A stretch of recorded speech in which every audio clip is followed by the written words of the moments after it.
નમસ્કાર વિદ્યાર્થી મિત્રો, પરિશ્રમ એજ્યુકેશનમાં આપણું સ્વાગત છે।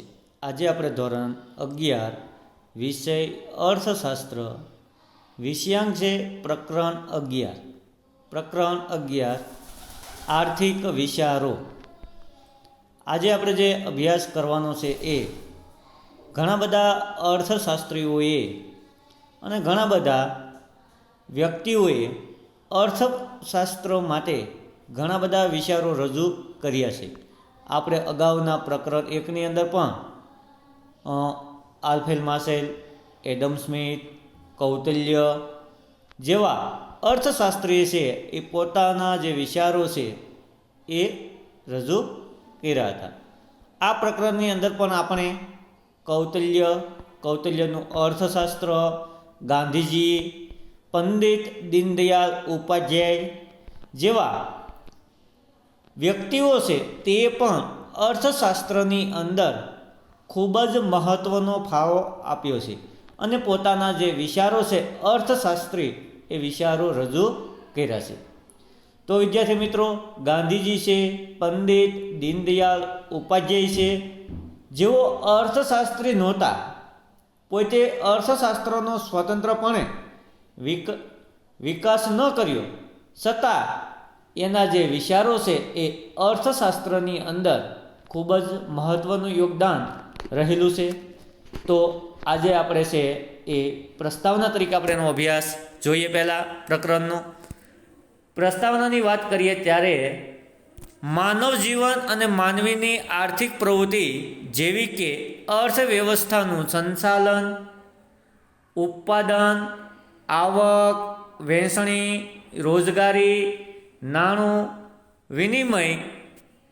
વિનિમય, આર્થિક વિકાસ, બેન્કિંગ, આર્થિક અને પર્યાવરણીય સમસ્યાના ઉકેલ વગેરેના સંદર્ભમાં રજૂ થયેલા વિચારોને આર્થિક વિચારો તરીકે ઓળખી શકાય છે। ઘણીવાર પૂછાય કે આર્થિક વિચારો એટલે શું?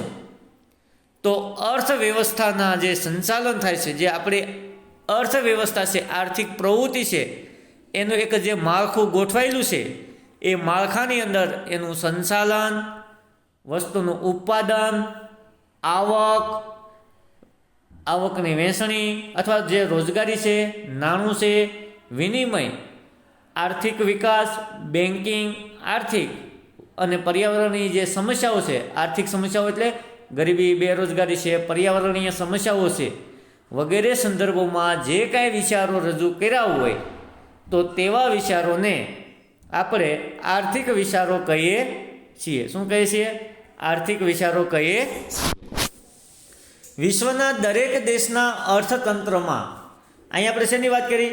વિશ્વના દરેક દેશના અર્થતંત્રમાં સંચાલન, ઉત્પાદન, આવક, ખર્ચ અને વહેંચણી વગેરે જે આર્થિક સમસ્યાઓ છે તેનો ઉકેલ જેવી અનેક બાબતોના સંદર્ભમાં વિચારકોનો પ્રભાવ જોવા મળે છે। જો ઓલા આર્થિક વિચારોની વ્યાખ્યા છે, હવે અહીંયા શું કીધું કે વિશ્વના દરેક દેશના જે અર્થતંત્રના સંચાલન, ઉત્પાદન, આવક, ખર્ચ, વહેંચણી અને જે આર્થિક સમસ્યાઓનો જે ઉકેલ છે જેવી અનેક બાબતોના સંદર્ભમાં ઘણા બધા વિચારકોનો પ્રભાવ જોવા મળે છે। જેમ કે એડમ સ્મિથ નામના જે અર્થશાસ્ત્રી છે તે સંપત્તિના અર્થશાસ્ત્રમાં ભૌતિક સંપત્તિ એટલે આપણે બધાને ખબર છે, જોઈ શકાય અને સ્પર્શ કરી શકાય તેવી સંપત્તિને આપણે શું કહીએ છીએ? ભૌતિક સંપત્તિ। ઉત્પાદન અને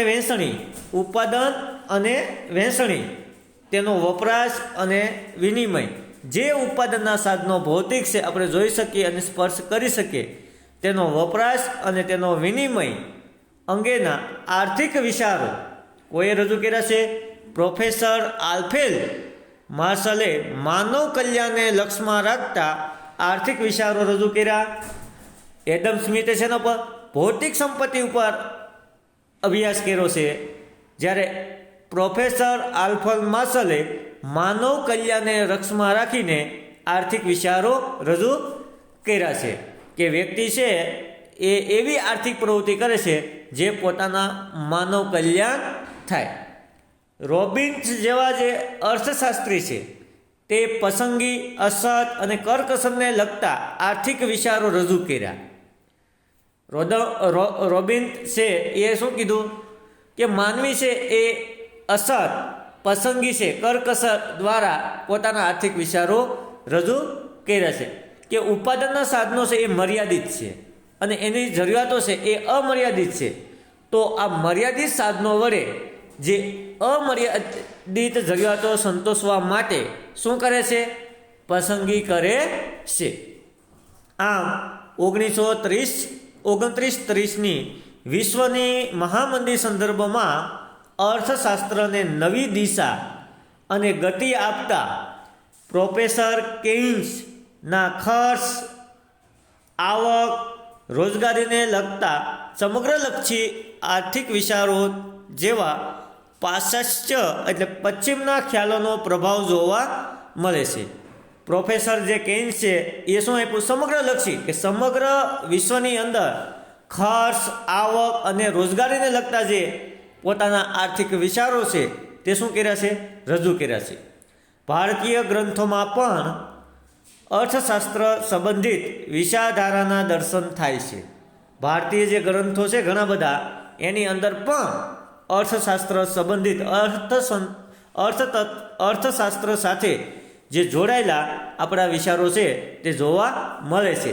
જેવા કે મહાભારતનું શાંતિ પર્વ, મનુસ્મૃતિ, શુક્રનીતિ, કામદંડકીય નીતિસાર જેવા ગ્રંથોમાં ભારતીય વિદ્વાનોએ આર્થિક બાબતો અંગે પોતાના વિચારો રજૂ કર્યા છે. ઘણીવાર તમને 2 માર્કની અંદર પૂછાય કે ભારતીય અર્થશાસ્ત્રના કયા ગ્રંથોની અંદર કયા કયા વિચારધારાના દર્શન થાય છે? તો શાંતિ પર્વ છે, મનુસ્મૃતિ છે, શુક્રનીતિ છે, કામદંડિકીય નીતિસાર જેવા ગ્રંથો છે ભારતીય વિદ્વાનોએ આર્થિક બાબતો અંગે પોતાના વિચારો રજૂ કર્યા છે. આ આર્થિક વિચારોની ધર્મ, તત્વજ્ઞાન, નીતિશાસ્ત્ર સાથે ઘનિષ્ઠ સંબંધ છે. ઘનિષ્ઠ સંબંધ એટલે એની સાથે ગાઢ સંબંધ રહેલો છે. આ બધી જ આર્થિક વિચારધારામાં ચાણક્ય, જેને કૌટિલ્ય તરીકે ઓળખવામાં આવે, કૌટિલ્યનું અર્થશાસ્ત્ર ગ્રંથનું અગ્રસ્થાન છે. દરેક અર્થશાસ્ત્રીએ પોતાના વિચારો રજૂ કર્યા, એમાંથી સૌથી વધારે આગળ પડતું જો સ્થાન હોય તો એ છે કૌટિલ્યના અર્થશાસ્ત્ર. કૌટિલ્યનું અર્થશાસ્ત્ર એને અગ્રસ્થાન છે તે આપવામાં આવ્યું છે. ભારતની અંદર વાત કરીએ તો ભારતમાં રાજાશાહી અર્થવ્યવસ્થાના સમયથી, જ્યારે આપણે રાજાશાહી હતી અને આજે આપણે લોકશાહી છે, ત્યાં સુધી રાજાશાહી અર્થવ્યવસ્થાના સમયથી વર્તમાન સમયના સંદર્ભમાં અનેક આર્થિક જે વિચારકો છે તેનો પ્રભાવ છે. જેમાંનામાં મુખ્ય આર્થિક વિચારકોમાંથી આ પ્રકરણમાં આપણે કૌટિલ્ય એટલે ચાણક્ય, ગાંધીજી, પંડિત દીનદયાળ ઉપાધ્યાયના આર્થિક વિચારોનો પરિચય મેળવીશું. કેટલા? 3. કૌટિલ્ય, ગાંધીજી અને પંડિત દીનદયાળ ઉપાધ્યાયના આર્થિક વિચારોનો અભ્યાસ કરવાનો છે. વિદ્યાર્થી મિત્રો, કૌટિલ્ય જે છે એ આ પ્રકરણની અંદર આપણે જે 30% કોર્સ કપાઈ ગયો છે તેમાં કૌટિલ્યના વિચારો છે એની અંદર છે કોર્સ છે એ કપાયેલો છે. તો હવે આપણે જે વાત કરવી છે તે ગાંધીજી. હવે આપણે ગાંધીજીનો પરિચય મેળવીએ. સમાજમાં પરિવર્તનની પ્રક્રિયા સતત ચાલ્યા કરે છે. સમાજ છે એની અંદર સમય પ્રમાણે શું આવે છે? પરિવર્તન આવે છે, ફેરફાર થાય છે. અને આપણે સમાજની અંદર રિવાજો છે, પરંપરાઓ છે, મૂલ્યો છે, આપણા વિચારો છે, રહેણીકરણી છે, દરેક બાબતની અંદર સમાજની અંદર શું આવે છે? પરિવર્તન આવે છે. પરિવર્તનનો ઉદ્દેશ સમાજના વિકાસનો હોય છે. આજે કંઈ પરિવર્તન આવે છે શેના માટે આવે છે?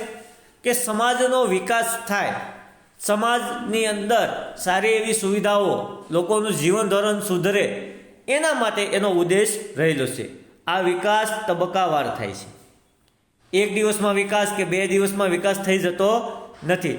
તબક્કાવાર એક સ્ટેપ પછી બીજા સ્ટેપ પછી એમ તબક્કાવાર વિકાસ સમાજની અંદર થાય છે.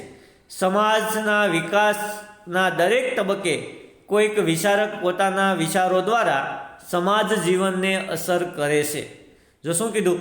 સમાજના વિકાસના દરેક તબક્કે કોઈક વિચારક છે એ પોતાના વિચારો દ્વારા સમાજ જીવનને અસર કરે છે. સમાજની અંદર જે કાંઈ ફેરફાર આવે છે એની પાસે કોઈ વ્યક્તિ છે એ શું કરે છે? કોઈ વ્યક્તિ છે એ વિચારક છે, એના વિચારો છે એ અમલ થતો હોય છે ત્યારે એને અસર કરે છે.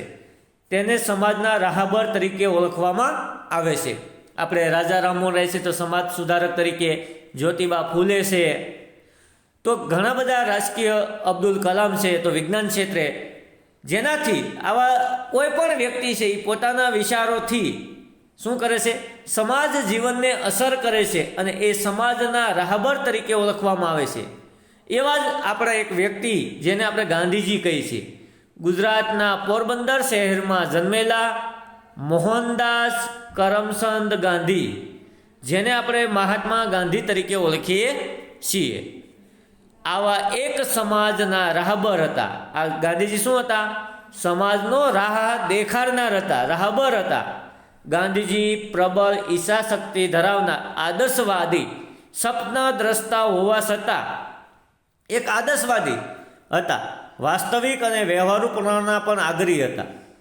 આદર્શવાદી હતા, સાથે સાથે જે વાસ્તવિક બાબતો છે, વ્યવહારુ બાબતો છે એના પર તેઓ શું હતા? આગ્રહી હતા. સત્ય તથા અહિંસા એ તેમની વિચારધારાના શું હતા? ધ્રુવ તારકો હતા. સત્ય અને અહિંસા છે એ એના ધ્રુવ તારકો હતા. વિચાર અને આચાર વચ્ચેનો ભેદ દૂર કરવા તેમણે પોતાના વિચારો સંયમ અમલ કર્યો. ગાંધીજીએ શું કર્યું? પોતાના જે વિચારો હતા, પોતાના જે આચાર એટલે એની રહેણી કરણી હતી, એને ભેદ દૂર કરવા માટે પોતે જ પોતાના જે વિચારો છે એ અમલમાં કર્યા. વ્યક્તિગત સામાજિક જીવનમાં ધર્મ, નીતિ તેમણે ખાસ ભાર મૂક્યો છે. આ ઉપરાંત અસ્પૃશ્યતા નિવારણ એટલે ઉચ્ચ પ્રકારની જ્ઞાતિ છે એનાથી નિમ્ન પ્રકારના હાથનું કોઈ ખાતા નહીં, એના હાથનું પાણી ન પીતા, તો એને નિવારણ માટે દારૂબંધી, કોમી એકતા, દરેક ધર્મ પ્રત્યે એકતા જળવાઈ રહે એના માટે, સ્ત્રી જાગૃતિ માટે વગેરે માટે ગાંધીજીએ સમગ્ર જીવનકાળ દરમિયાન સતત પ્રયત્નશીલ રહેતા, એના માટે સતત કાર્ય કરતા. નીતિમય જીવન એમનો જીવન મંત્ર હતો. નીતિમય એનો જીવન મંત્ર હતો. જે કામ કરવું છે નીતિથી કામ કરવું છે તો એનો મંત્ર હતો. તેથી તેમણે નીતિશાસ્ત્રને અર્થશાસ્ત્રના પાયા તરીકે સ્વીકાર્યું છે. નીતિશાસ્ત્રને શેના તરીકે સ્વીકાર્યું છે? અર્થશાસ્ત્રના પાયા તરીકે સ્વીકાર્યું છે. ગાંધીજીના આર્થિક, સામાજિક, રાજકીય જીવન અંગેના સામાન્ય દર્શનને ઘણી વખત ગાંધીવાદ તરીકે ઓળખવામાં આવે. ગાંધીજીએ જે ક્ષેત્રે વિશે વિચારો રજૂ કર્યા છે, આર્થિક, સામાજિક, રાજકીય જીવન, એ બધા જ વિચારોને ગાંધીવાદ તરીકે ઓળખવામાં આવે છે. પરંતુ ગાંધીજીએ કોઈ અર્થશાસ્ત્રની જેમ ચોક્કસ વિચારસરણી આપી નથી. કોઈ જે એ એક ચોક્કસ અર્થશાસ્ત્રીને કે હું અર્થશાસ્ત્રના વિચારો રજૂ કરું છું એવી રીતે કોઈ સ્વતંત્ર એ વિચાર રજૂ કર્યો નથી. પોતાના વિચારોને કોઈ ચોક્કસ વાદ એટલે વિચારને માળખામાં મૂકવાનું યોગ્ય ગણેલ નથી. હું જે કંઈ વિચારો મૂકું છું એ કોઈ ચોક્કસ અર્થશાસ્ત્રની રીતે મૂકતો નથી અને એ યોગ્ય પણ એ ગણેલ નથી. તેમના જ શબ્દોમાં કહીએ તો ગાંધીવાદ જેવી કોઈ વસ્તુ છે જ નહીં અને મારી પાસે કોઈ સંપ્રદાય મૂકીને જવો નથી. મારા કોઈ વિચારો મૂકીને મારે કોઈ સંપ્રદાય મૂકીને જવો નથી, એવું ગાંધીજી ઈચ્છતા હતા. મેં કોઈ નવું તત્વ કે નવો સિદ્ધાંત શોધી કાઢ્યો છે એવો મારે કોઈ દાવો નથી કરવો કે મેં આ વસ્તુની શોધ કરી છે અને આ વસ્તુ મેં સૌ પ્રથમ આ શોધ કરી છે, એવો મારે કોઈ દાવો કરવો નથી. માત્ર જે શાશ્વત સત્યો છે, જે હકીકતમાં છે, વાસ્તવમાં જે સત્યો છે તેને જ આપણા જીવનના પ્રશ્નોમાં લાગુ પાડવાનો મારી ઢબે પ્રયાસ કર્યો છે. મેં મારા જે વિચારો છે, મારા જે નિત્ય જીવનના જે કંઈ પ્રશ્નો છે એને લાગુ પાડવાનો છે એ શું કર્યો છે? પ્રયાસ કર્યો છે. તો વિદ્યાર્થી મિત્રો, આ વિડીયોની અંદર આપણે એટલું રાખશું. બાકીના જે ગાંધીજીના જીવનના વિચારકો અને ગ્રંથોનો પ્રભાવ છે તેનો આપણે આવનારા વિડીયો લેક્ચરની અંદર અભ્યાસ કરશું. જો આ વિડીયો તમને ગમ્યો હોય તો શેર કરજો, લાઈક કરજો.